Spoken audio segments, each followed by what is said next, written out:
Bismillahirrahmanirrahim. Assalamualaikum warahmatullahi wabarakatuh.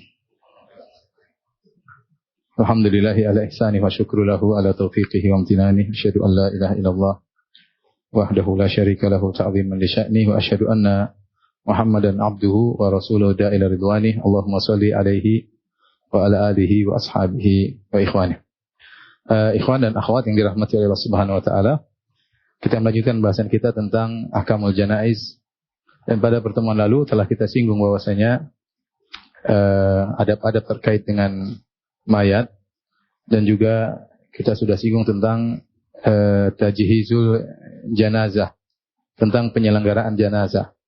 Dan penyelenggaraan janazah kita sebutkan ada terdiri atas 4 poin. Poin pertama adalah memandikan mayat, kemudian yang kedua adalah mengkafankan mayat, yang ketiga adalah menyolatkan mayat, dan yang keempat adalah menguburkan mayat. Ya, 4 perkara yang merupakan tajhizul janazah, yaitu penyelenggaraan janazah. Memandikan, kemudian mengkafankan, kemudian disolatkan, kemudian dikuburkan. Baik, kita masuk pada penyelenggaraan yang pertama tentang ghuslul mayyit, tentang memandikan mayat atau ghuslul mayyit, ya, memandikan mayat. Ini adalah pekerjaan pertama atau kegiatan pertama dari penyelenggaraan jenazah, dan hukumnya adalah fardu kifayah, ya. Rasulullah SAW pernah berkata kepada seorang yang jatuh dari ontanya, kemudian waqasathu naqatuhu, kemudian diinjak oleh ontanya sehingga meninggal. Kata Nabi SAW, iksiluhu bima'in wasidr. Ya, Rasulullah SAW mengatakan iksiluhu bima'in wasidr, mandikan mayat tersebut dengan air dan dicampur dengan sidar, ya. Pembahasan pertama yang kita bahas tentang masalah mandikan mayat, yaitu siapakah yang berhak untuk memandikan mayat? Siapakah yang paling berhak memandikan mayat? Mazhab Syafi'i menjelaskan bahwasanya, ya, yang paling utama memandikan mayat, jika mayatnya adalah laki-laki, adalah yang paling dekat kekerabatan, yang paling dekat kekerabatan berdasarkan asobat, ya. Maka yang paling utama memandikan mayat laki-laki adalah ayahnya dan kakeknya. Kalau ayahnya ada, kakeknya ada, mereka lebih utama. Kemudian selanjutnya adalah anaknya dan cucunya, ya. Anaknya dan cucunya. Jadi bagian atas, kemudian bawah, kemudian hawashi, yaitu saudaranya dan ponakannya, anak saudaranya. Baru kemudian paman dan sepupu, baru paman dan sepupu. Kemudian kalau semua tidak ada, baru kemudian ar-rijal al-aqarib, yaitu laki-laki tapi kerabat, selain daripada mereka, lelaki tapi kerabat. Kalau tidak lelaki kerabat, baru kemudian lelaki ajnabi, bukan kerabat, boleh memandikan. Ustadz kayak siapa kayak, ya, boleh. Kemudian kalau semua tidak ada, baru kemudian istri. Istri belakangan kalau menurut mazhab Syafi'iyah untuk memandikan suami. Kemudian kalau istri tidak ada, baru wanita-wanita mahramnya, adiknya, kakaknya, tantenya, bibinya, ya. Ini kalau mayat adalah laki-laki. Kalau mayatnya adalah perempuan, maka yang paling utama memandikan adalah mahramnya, wanita-wanita yang merupakan mahram sang mayat wanita. Kemudian setelah itu kerabat-kerabatnya yang bukan mahram. Kalau tidak ada, baru kemudian wanita ajnabiyah. Ini kita akan tuliskan insyaallah. Setelah itu wanita ajnabiyah boleh memandikan. Baru kemudian suami terakhir, ya. Kemudian kalau suami tidak ada, baru rijal al-maharim, yaitu laki-laki yang mahramnya seperti kakak, kemudian adiknya, ya. Kemudian jadi intinya wanita didahulukan daripada suaminya. Coba saya tuliskan, ya.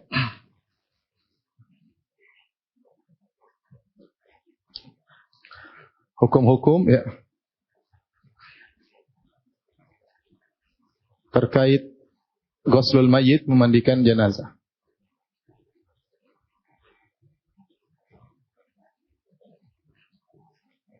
Yang pertama tentang siapa yang berhak memandikan, ya.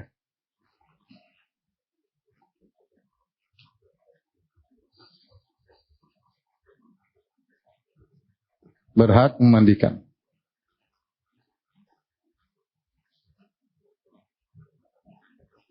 Dua kemungkinan jika mayatnya laki-laki, ya.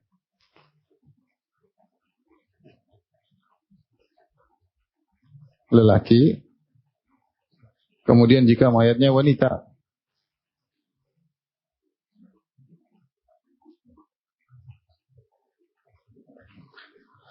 Maka jika mayatnya lelaki, yang paling utama adalah secara urutan yang pertama adalah ayah, ya. Ayah dan kakek, ya. Dari arah atas ini yang paling utama. Yang kedua baru arah bawah, yaitu anak dan cucu, ya. Artinya kalau anak nggak ada, cucunya silakan mandikan. Kemudian yang ketiga baru arah samping, yaitu saudara dan anaknya, anak saudara. Yang ponakan maksudnya. Baru kemudian yang keempat adalah paman dan anaknya. Maksudnya adalah sepupu. Ya.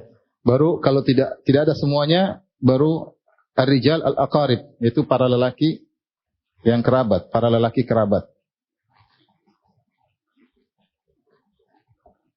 Mungkin kerabat jauh, yang penting kerabat, ya. Kemudian yang keenam, baru kemudian para lelaki selain kerabat.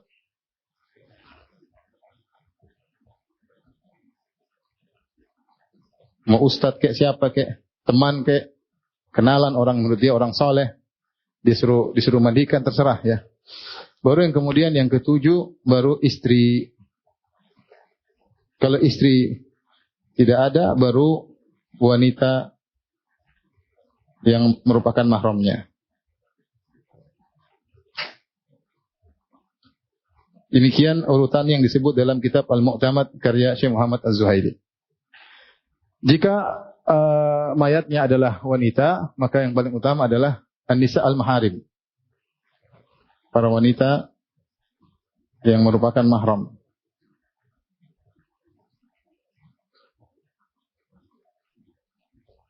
Kalau tidak ada, baru kemudian para wanita yang bukan mahram.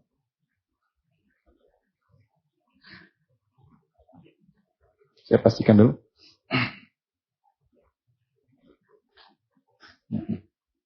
Oh ya, kerabat dulu, ya. Kerabat dulu, ya. Yang bukan, yang kerabat, ya. Para wanita kerabat. Kemudian yang ketiga baru selain kerabat.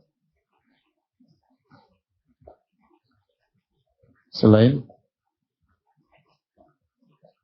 kerabat. Terus yang keempat? Masih ingat? Suami. Suami, ya, ya. Terus habis itu? Lelaki para mahram, ya. Lelaki mahram. Laki mahram. Ini artinya ditinjau dari yang paling berhak memandikan, yang paling berhak. Namun jika mereka mengatakan silakan siapa yang mandikan, boleh-boleh saja. Ya, artinya kalau ada khilaf misalnya siapa yang paling berhak memandikan, maka ikut urutan ini. Kalau ada khilaf, tapi kalau nggak ada khilaf, sudah ustaz aja yang mandikan, siapa kek, tetangga kek, terserah. Karena tidak semua orang berani memandikan apa? Mayat, ya. Nggak enak atau sakral atau bagaimana, ya. Padahal ketika kita bahas seperti ini, menunjukkan harusnya setiap muslim siap untuk memandikan saudaranya. Harusnya, ya.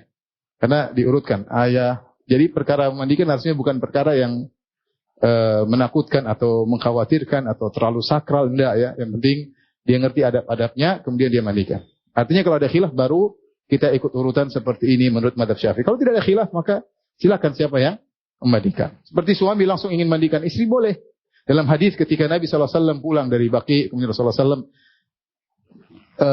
menemui Aisyah radhiyallahu taala anha, kemudian Aisyah berkata, wa ra'sah, kepalaku sakit.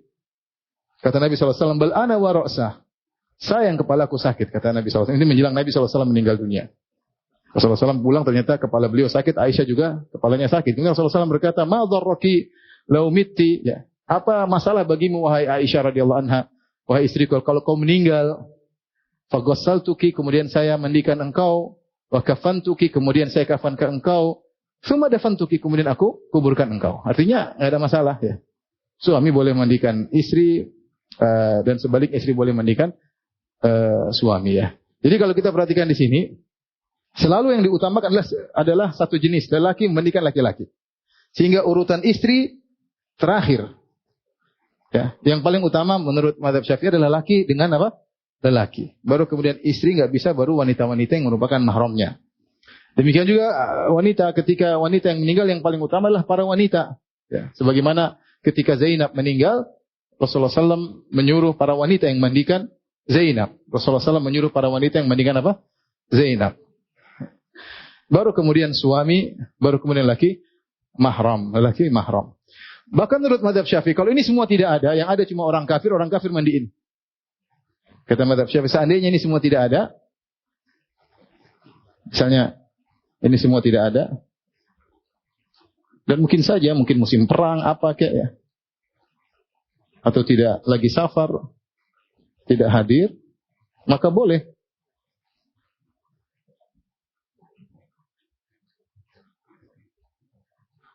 Kafir memandikan. Bahkan dalam buku Al-Mu'tamad dikatakan kalau tidak ada yang hadir kecuali orang kafir lelaki dan wanita ajnabiyah, tidak mungkin wanita ajnabiyah yang apa mandikan, enggak mungkin. Enggak mungkin wanita ajnabiyah, ajnabiyah maksudnya wanita asing memandikan laki-laki, dan tidak mungkin laki-laki ajnabi memandikan apa? Wanita, enggak mungkin. Seandainya ketika mayat meninggal kemudian yang ada cuma lelaki kafir dan seorang wanita muslimah tapi bukan mahramnya, maka lelaki kafir memandikan wanita muslimah yang menyolatkan. Seandainya lelaki kafir juga tidak ada, bagaimana? Yang ada cuma wanita muslimah tetapi bukan mahramnya. Apakah wanita muslimah memandikan? Ya. Jawabannya tidak boleh memandikan. Mungkin ditayamumkan tapi tidak dimandikan karena akan terlihat aurat lelaki. Wanita tidak boleh melihat lelaki, tidak boleh menyentuh lelaki, demikian juga sebaliknya. Kecuali wanita mahram, maka boleh. Wanita mahram kalau darurat boleh memandikan setelah yang lainnya tidak ada. Ya. Paham? Baik. Ini pembahasan yang pertama.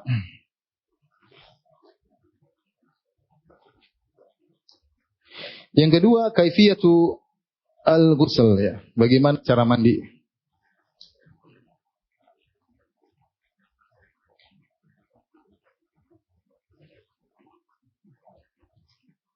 Tata cara memandikan mayat atau jenazah. Mazhab Syafi'i bagi menjadi dua, yaitu tata cara yang penting sah.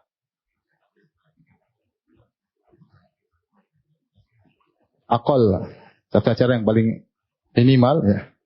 Itu minimal, yang penting sah. Kemudian tata cara optimal, tata cara yang sempurna, optimal, ya. Dengan sunnah dan adab-adabnya, sesuai sunnah dan adab-adabnya. Ini dua tata cara mandikan jenazah. Mirip dengan mandi junub. Mirip dengan mandi junub. Mandi junub minimal apa? Yang penting basah semua badan, ya. Maka sudah sah niat mandi junub. Yang penting badan semua basah dengan air yang mengalir, maka sudah sah mandi junub, ya. Seorang misalnya bismillah kemudian masuk kolam keluar sudah sudah sah ya. Ya. Itu apa namanya? Mandi yang minimal, ya. Tidak perlu urutan kanan, urutan kiri. Yang penting buru-buru pakai shower basah semua udah.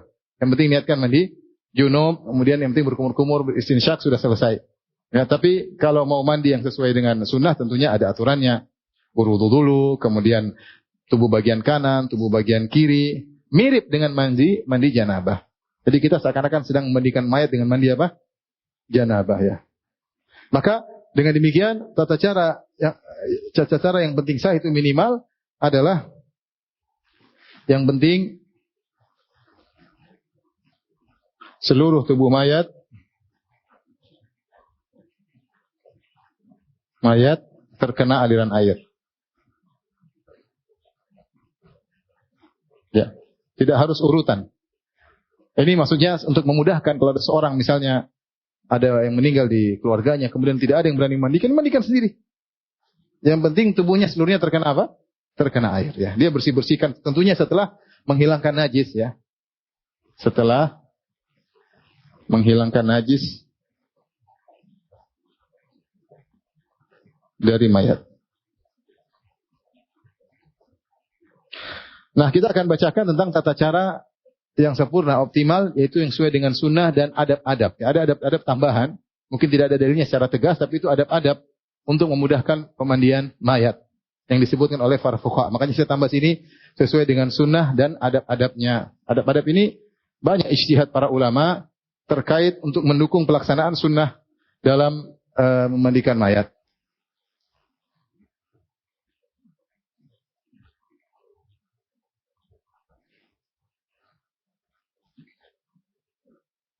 Yang pertama namanya al-ghuslu al-adna, yang kedua al-ghuslu al-akmal. Minimal dan yang optimal. Baik.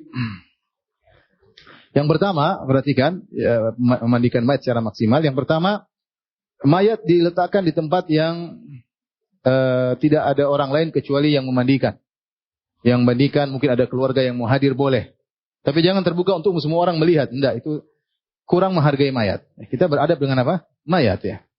Dan Nabi SAW ketika mandi tidak dilihat oleh semua orang. Ini bentuk kurang menghargai mayat ya.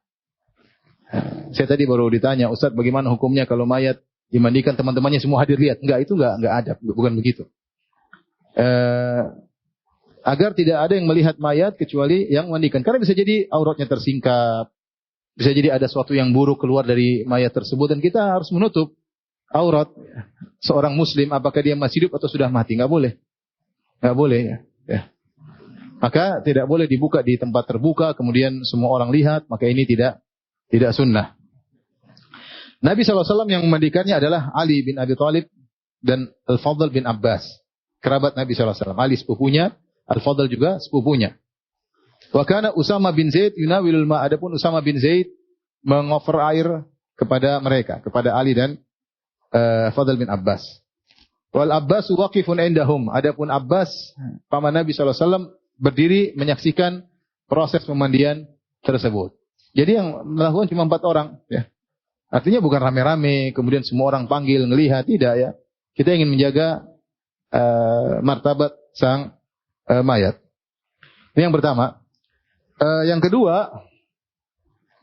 kedua adalah mayat diletakkan di suatu tempat, apakah di tempat tidur ataukah papan ya, yang agak tinggi ya atau agak miring ya. Maksudnya adalah untuk memudahkan pemandian ya.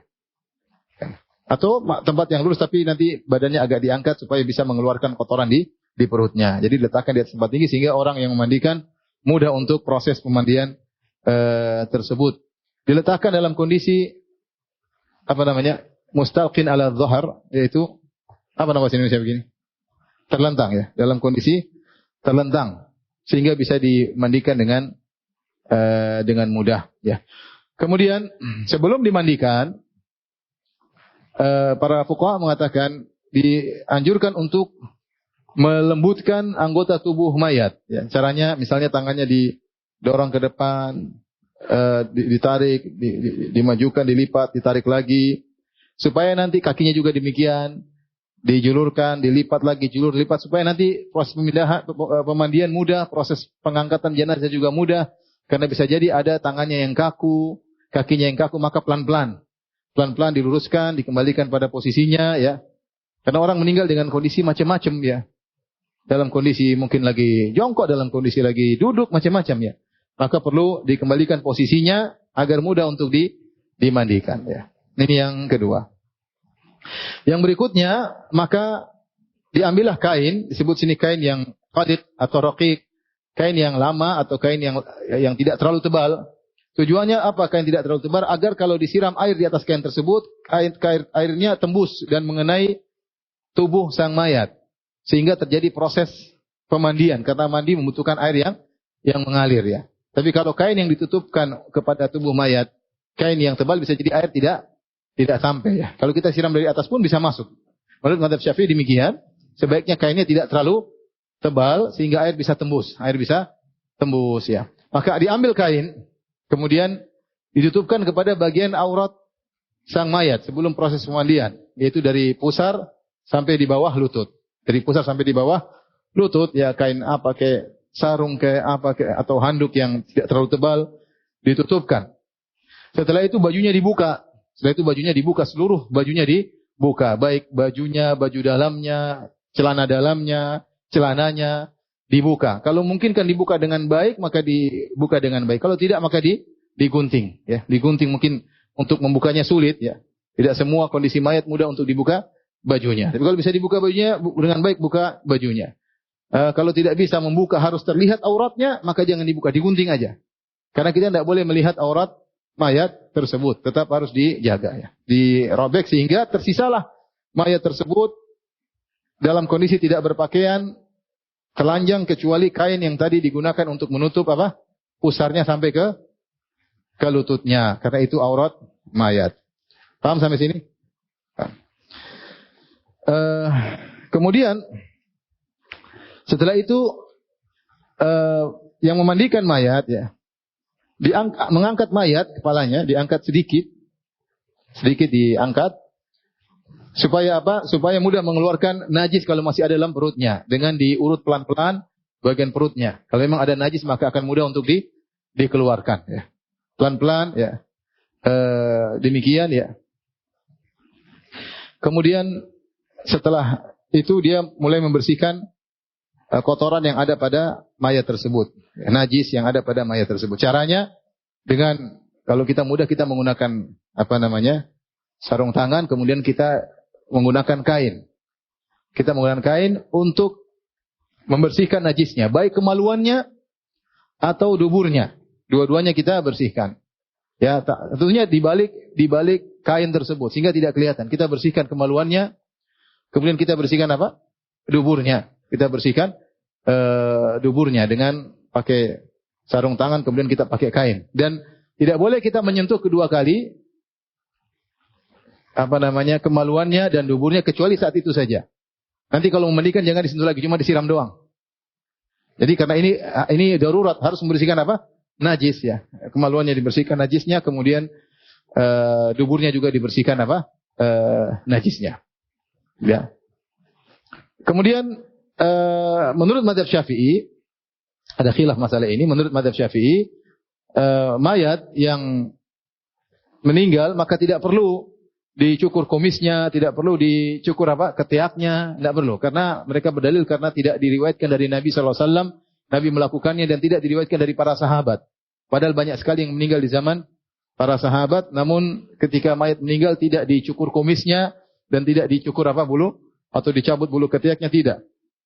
Bahkan mazhab Syafi'i mengatakan jika kita sedang memandikan mayat, kemudian berjatuhan rambutnya atau kumisnya jatuh atau bulu ketiaknya yang lepas, maka dikumpulkan di sebuah tempat, nanti dikuburkan barang-barang dalam rangka menghormati bagian dari tubuh mayat tersebut. Ya. Sebagian mazhab enggak, dicukur kumis, dibersihkan, kemudian dicabut bulu ketiaknya atau dicukur bulu ketiaknya. Tapi mazhab Syafi'i tidak. Justru kalau ketika sedang proses pemandian ada rambut-rambut yang jatuh, maka dikumpulkan dan dikuburkan bersama mayat tersebut, dimasukkan dalam kain kafannya, kemudian dikuburkan bersama mayat tersebut. Baik, sekarang mayat sudah siap untuk dimandikan karena najis sudah dibersihkan, ya kan? Najis sudah dibersihkan. Ingat ya, pakai kaos tangan dan tidak boleh menyentuh langsung kemaluannya, tapi menggunakan kain. Menggunakan apa? Kain, kainnya setelah itu dibuang atau dibersihkan. Setelah itu mayat sudah terbaring, kita siap mandikan. Seperti mandi junub. Maka proses pertama kita bersihkan mandikan kepalanya ya. Kalau dulu pakai sider ya, pakai sider. Kalau zaman sekarang pakai sabun, pakai sampo, bersihkan kepalanya, kemudian bersihkan mandikan, sampoin jenggotnya ya. Kita bersihkan kepalanya semuanya pakai sabun ya. Kalau ada sider boleh pakai sider. Kata Nabi sallallahu alaihi wasallam, "Iksiluhu bima'in wa sider." Mandikanlah dengan air dengan sidar. Tapi sekarang ada yang lebih bagus mungkin dari sidar adalah sabun dan sampo. Kita bersihkan kepalanya, bersihkan sampoin jenggotnya. Baru kemudian kita mulai mandikan bagian sebelah kanan mayat. Seperti mandi junub. Seperti apa mandi junub? Sebelum dimandikan, saya lupa, diwudukan terlebih dahulu. Kata Nabi SAW, ibda bima yaminiha wa mawadhi'iha. Mawadhi'iha, ya. Atau kata Nabi SAW kepada mawadhi'il wudu'i minha. Ibda bima yaminiha wa mawadhi'il wudu'i minha. Kata Nabi ketika kepada para wanita yang memandikan Zainab, kata Nabi, mulailah dengan bagian kanannya dan bagian anggota tubuhnya. Bagian anggota tubuhnya. Ada khilaf di kalangan para ulama tentang apakah mayat dianjurkan diwudukan terlebih dahulu. Jumhur mengatakan iya, kalau tidak salah mazhab Hanafiyah mengatakan tidak. Maksudnya kita cuci bagian tempat yang di anggota wudu tapi tidak diwudukan. Tapi mayoritas ulama mengatakan diwudukan. Jadi kita wudukan terlebih dahulu. Wudukan bagaimana caranya? Ini saya tadi sebelum dimandikan apa diwudukan. Ya. Seperti mandi janabah. Mandi janabah kan demikian ya. Janabah bersihkan kotoran baru kemudian apa? Wudu. Maka kita mulai dari mencuci tangannya, kemudian kita matmadah enggak mungkin kita taruh air dalam mulutnya, tapi kita masukkan jari kita, kemudian kita bersihkan apa? Giginya, ya. Sudah cukup. Kemudian bersihkan juga, masukkan di hidungnya seperti istinsyak ya. Dengan kain atau apa, kita basahin yang penting, ya. Setelah itu kita cuci wajahnya 3 kali, ya. Setelah cuci wajahnya 3 kali, baru kemudian tangan kanannya 3 kali, seperti wudu biasa, tangan kirinya 3 kali, kemudian kepala sekali, baru kita cuci kakinya 3 kali, 3 kali. Setelah itu baru tadi kita mulai mandikan kepalanya, ambil sabun, kemudian mandikan rambutnya, ya kita rapikan, kita sampoin, kemudian jenggotnya. Setelah itu kita mulai bagian kanan anggota tubuh. Yang penting bagian kanan. Ada 2 metode, tapi yang penting intinya kanan dulu. Ada yang metodenya, dan ini disebutkan dalam buku Al-Mu'tamad. Misalnya ini mayat, ya. Kepalanya misalnya di sini, ya. Atau inilah ya. Ini lagi. Kepalanya di sini. Maka kita yang kanan dulu. Yang kanan dia dalam kondisi terlentang. Dalam kondisi terlentang. Kemudian kita mandikan sebelah kanan ini. Dari sini. Bagian depan tubuh. Karena dia terlentang. Sini mandikan terus sampai di bawah kaki. Bagian yang terlentang, bagian depan tubuh. Setelah itu kita pindah ke kiri. Ke kiri ini metode yang disebutkan. Ya, ke kiri dari atas sampai ke bawah. Bagian belakang belum. Setelah itu kita buat mayat begini, yaitu dia bersandar, berbaring di atas lambung kirinya. Maka kita cuci bagian belakang kanan. Belakang kanan sampai tengah badannya, belakang kanan. Belakang kanan. Paham? Setelah itu kita tidurkan lagi, kita balikkan begini. Dia sekarang berbaring di atas lambung kanan. Maka kita cuci bagian yang belum, setengahnya kan? Setengah tadi kan sudah. Bagian belakang kirinya. Bagian belakang kirinya. Ini sama menghadapkan kanan baru kemudian kiri. Saya ulangi, jadi mayat ketika terlentang, apa yang dicuci dulu? Bagian apa? Kanan. Masih dalam kondisi terlentang. Kemudian setelah itu kiri. Masih dalam kondisi terlentang. Setelah itu dia dibaringkan di atas lambung kirinya. Maka kita cuci, mandikan, kita sampoin ya. Bagian kita pakai sabun bagian tubuh belakang sebelah kanan. Setelah selesai kita balikkan dia bersandar di lambung kanannya, kemudian kita cuci bagian belakang kirinya setengahnya ya. Paham? Ada yang tidak paham? Mau dipraktekkan sekarang? Insyaallah ya. Jadi seperti itu ya. Tetap ketika kita memandikan ya, kita tidak boleh menyentuh auratnya secara langsung ya. Jadi kita kalau bagian pusar sampai mana? Sampai lutut, kita semprot siramin air aja. Siramin, yang penting airnya mengalir. Kita sudah cukup sentuh sekali aja tadi ketika ingin membersihkan karena darurat. Karena apa darurat? Karena aurat dari pusar sampai apa? Sampai lutut. Maka tinggal disiram-siram aja, disiram, yang penting air mengalir. Bagian bawahnya tadi pas kita mandikan, kita berikan, kita siramkan. Adapun yang lainnya kita boleh pegang. Yang ini kita boleh pegang ya. Sebagaimana kita pegang dia masih juga nggak ada masalah ya. Tapi tetap dianjurkan pakai sarung tangan ya. Tapi untuk bagian pusar sampai lutut, maka cukup kita pegang sekali saja auratnya ketika awal membersihkan najis. Selanjutnya tinggal kita siram-siram saja, tidak perlu kita pegang auratnya untuk kedua kali. Nah, ketika selesai itu mandi yang pertama. Mandi yang pertama. Nabi SAW menyuruh untuk mandi kedua kali, ketiga kali. Ya, mandikan lagi, ulang lagi, boleh. Kedua kali, bersihkan lagi kepalanya dari awal, kemudian sebelah kanan, kemudian sebelah kiri, sampai selesai, 2 kali. 3 kali juga boleh. Ya, kasih sabun lagi, ya. 3 kali terserah. Boleh kita, mandikan untuk ketiga kali, ya. Khusus untuk orang yang muhrim, ya.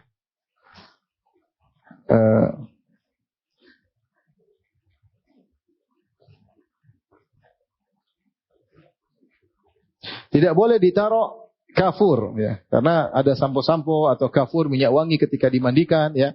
Ini tidak boleh karena orang muhrim tidak boleh terkena apa?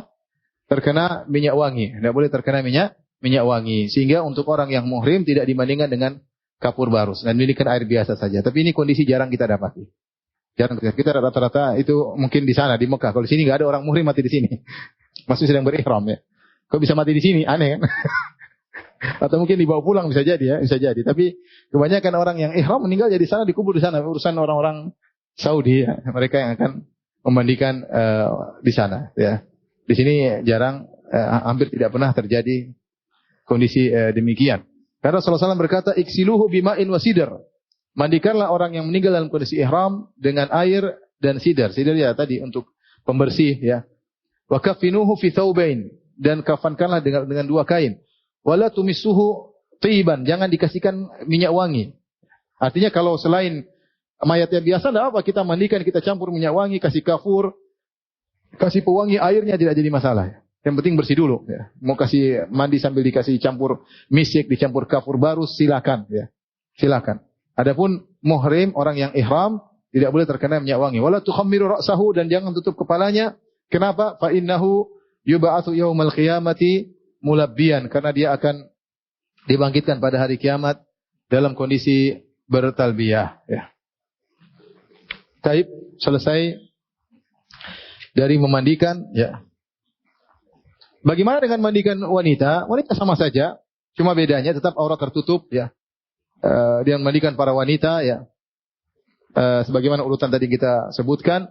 Kalau rambutnya panjang, ya, maka dikepang 3 kemudian dilepaskan, dilemparkan ke belakang. Sebagaimana Zainab putri Nabi SAW ketika meninggal, maka rambutnya dikepang 3, ya. Fadhafarna sya'raha 3 qurun wa alqainaha khalfaha. Kata Ummu Atiyah Al-Ansariyah, dia mengatakan kami pun mandikan Zainab dan kami radhiyallahu anha, dan kami kepang rambutnya menjadi 3 kepang, kemudian kami taruh di belakang.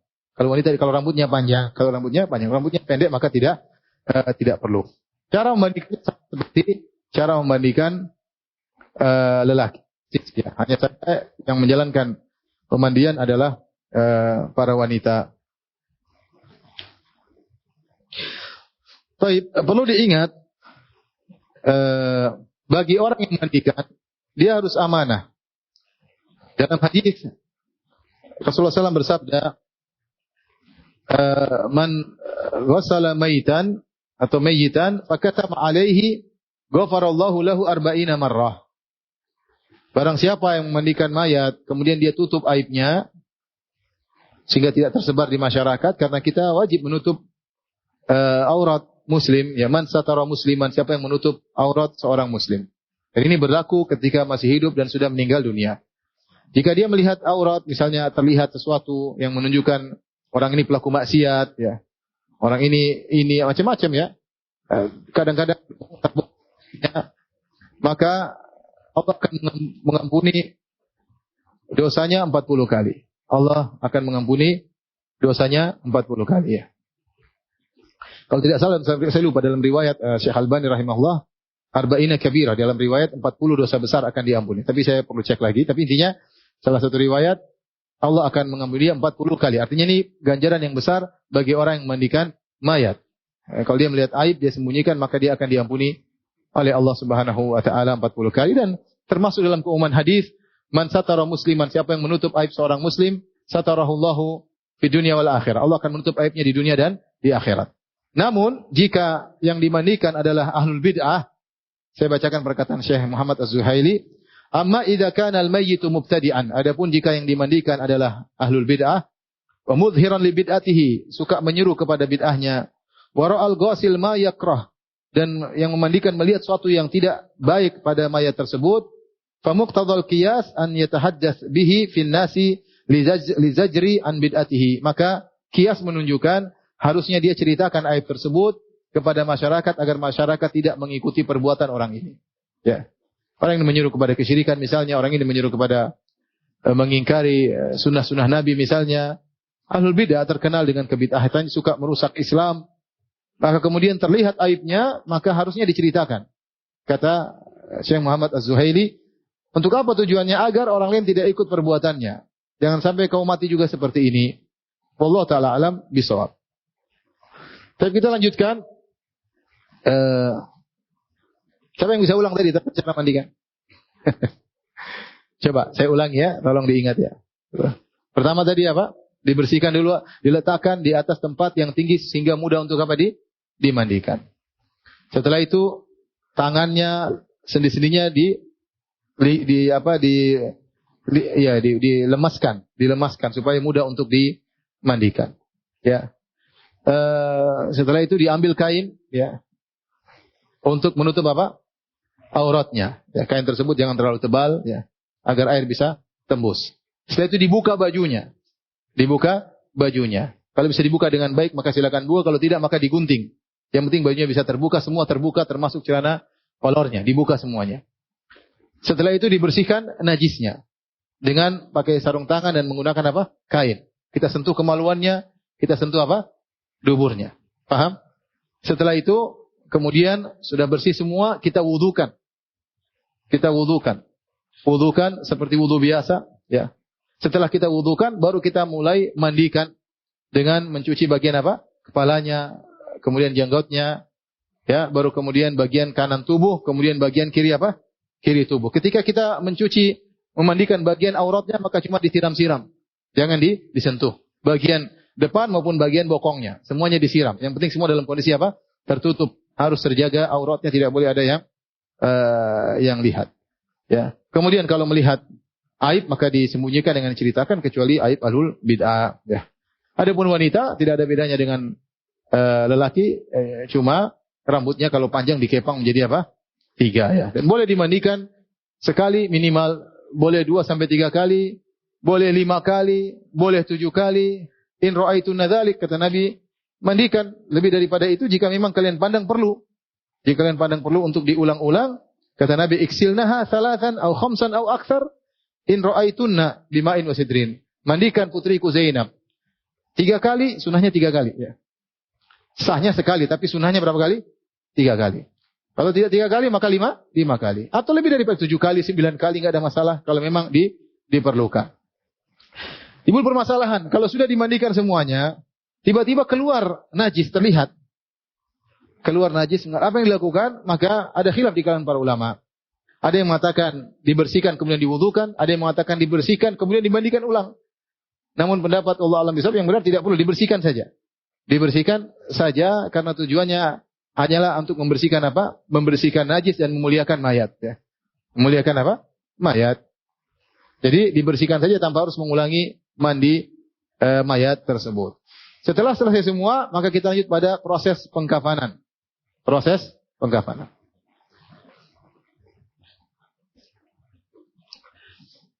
Tapi sebelum dikafankan, ada perkara yang harus diperhatikan. Jadi air terakhir dikasih minyak wangi. Air terakhir dikasih kapur barus, kasih minyak wangi. Dan tidak usah dibersihkan lagi. Sehingga mayat masih beraroma apa? Harum. Bilasan yang terakhir kasih apa? Kasih minyak wangi. Kasih minyak wangi. Kemudian khusus kita kasih minyak wangi fi mawadhi'is sujud, di tempat-tempat sujudnya sebagaimana datang riwayat dari Ibnu Mas'ud radhiyallahu taala anhu ya.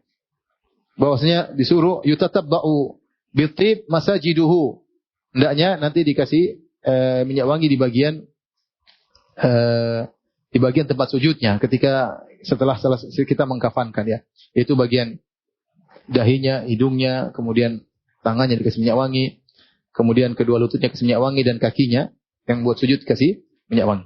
Tapi Adapun masalah pengkafanan, pertama kita bahas tentang fikihnya. Ya. Pertama, mengkafankan adalah hukumnya fardu kifayah. Fardu kifayah. Ya.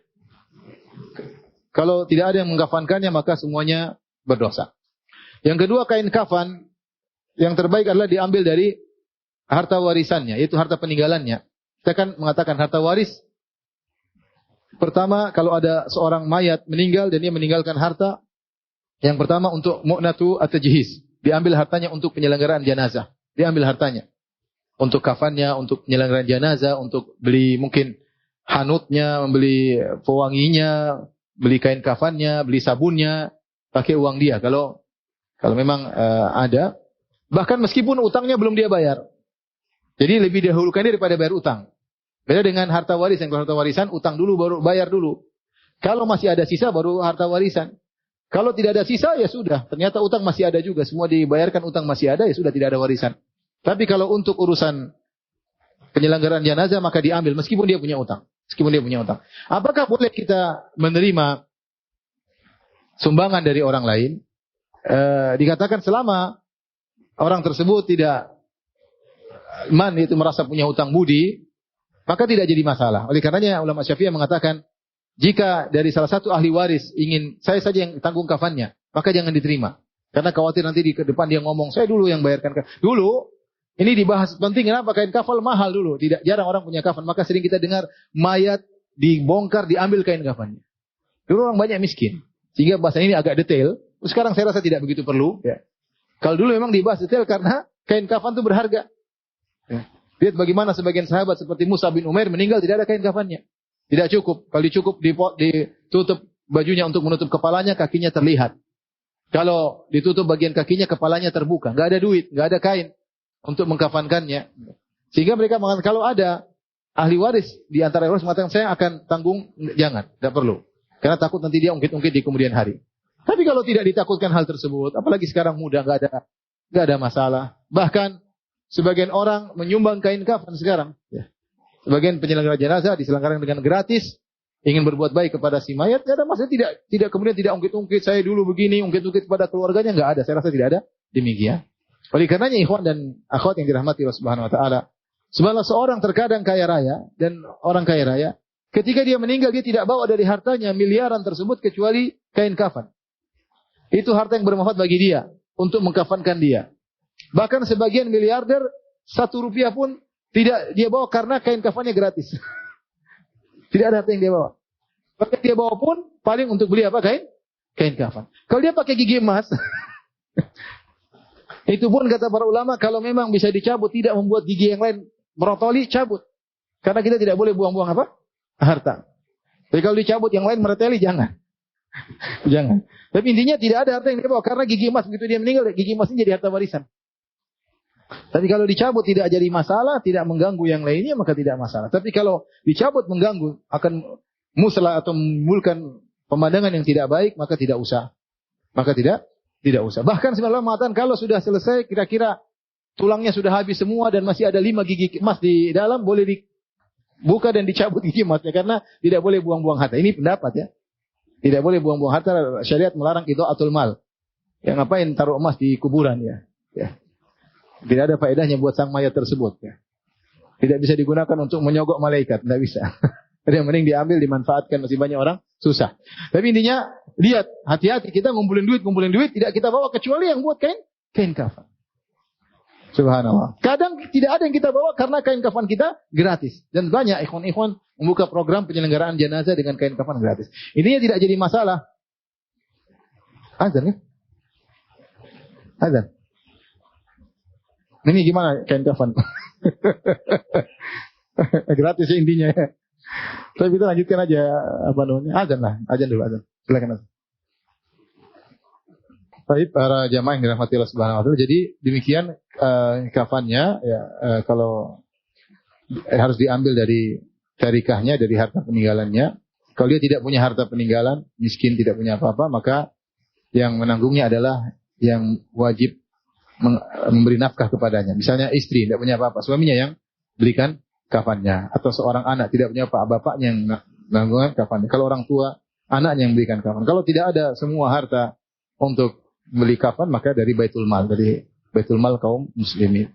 Tapi mungkin sampai di sini aja dulu ya, terkait dengan kafan. Nanti proses cara mengkafankan kita lanjutkan pekan depan insyaallah taala. Tapi demikian saja kajian kita. Kullima maaf wabillahi taufiq wal hidayah. Assalamualaikum warahmatullahi wabarakatuh.